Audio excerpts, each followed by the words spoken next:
తమిళనాడులో పర్యటిస్తున్న AP deputy CM Pawan Kalyan Madurai వెళ్లారు. అక్కడ అమ్మా తిడల్ ప్రాంగణంలో ఏర్పాటు చేసిన మహానాడు కార్యక్రమానికి హాజరయ్యారు డిప్యూటీ సీఎం పవన్ కళ్యాణ్.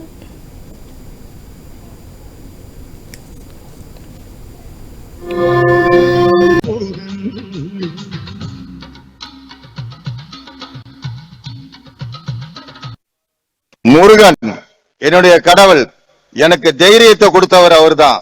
அவர் கொடுத்த ஒவ்வொரு வழியையும் தைரியத்தையும் பார்த்துதான் இன்னைக்கு நான் இந்த இடத்துல நிக்கிறேன்றத சொல்றாரு அவர்.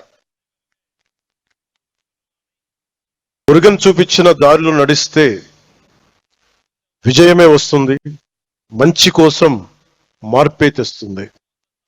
முருகன் காட்டின வழியில நாம நடந்தா நல்லதே நடக்கும், வெற்றியே நடக்கும், நமக்கு எல்லாமே நல்லதே நடக்கும், வெற்றி தான் நடக்கும்ன்றத அவர் சொல்றாங்க.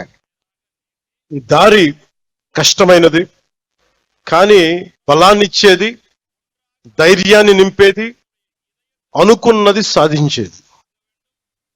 இந்த பாதை மிக மிக கடினமானது, ஆனா இந்த பாதையை நம்ம கடந்துதான் ஆகணும். அதுக்கு முருகனை நினைச்சு நம்ம கடுமையாக போராடி நிச்சயமாக வெற்றி அடைய வேண்டும் என்ற நோக்கத்தோட போகணும்னு சொல்றாங்க.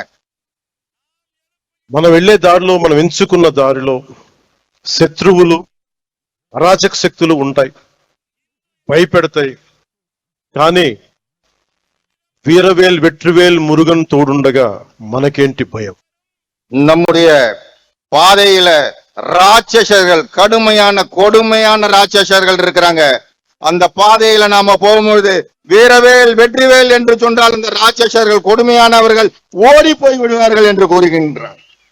మార్పు అనేది ఒకటి. ఈరోజు మనందరం ఇక్కడ ఉన్నాం, గ్యాదర్డ్ హియర్, కానీ మార్పుని తీసుకురావడం సాధ్యంత ఈజీ, తేలిక కాదు. కానీ మనందరం కలిసికట్టుగా నిలబడి పోరాడితేనే వస్తుంది మనం అనుకుంటున్న మంచి మార్పు.